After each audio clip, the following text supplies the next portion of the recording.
Valore affettivo incredibile, vorremmo non averlo mai organizzato, questo è chiaro, ma un mese fa Laura ci ha lasciato. Laura era una persona splendida, squisita, merita questo e merita tanto altro.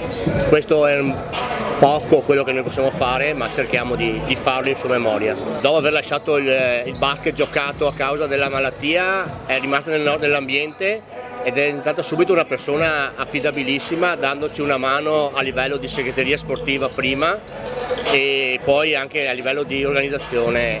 Per quanto ci riguarda tutta l'organizzazione è quella che ha dei ragazzi, che noi abbiamo bisogno di molte persone, e si è rilevata subito una grandissima persona, un'esperta, una persona che ha dato veramente tanto a noi come Vigor. Io non posso altro che ringraziarla. Allora, intanto questo è il primo appuntamento, che spero diventi ripetitivo, e l'idea nostra sarebbe di farlo diventare addirittura un piccolo torneo.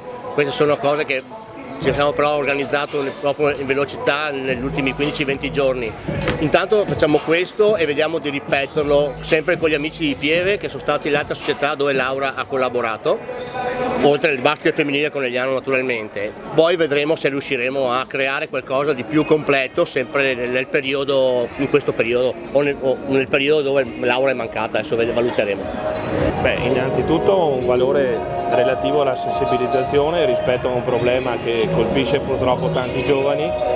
Al di là di questo, chiaramente c'è anche un rapporto affettivo che c'era con Laura da parte di tutti i nostri giocatori della società. Laura ci ha seguito negli ultimi 2 campionati, era assidua a tutte le nostre partite, sia in casa che in trasferta. Questo ha creato un legame con tutta la squadra e lo staff tecnico, chiaramente. So che collaborava con Conegliano e quindi questo già le assorbiva tanto del suo tempo, però era appunto sempre presente anche nei dopo partita, con la cena, con la squadra, assieme ai ragazzi, era una costante.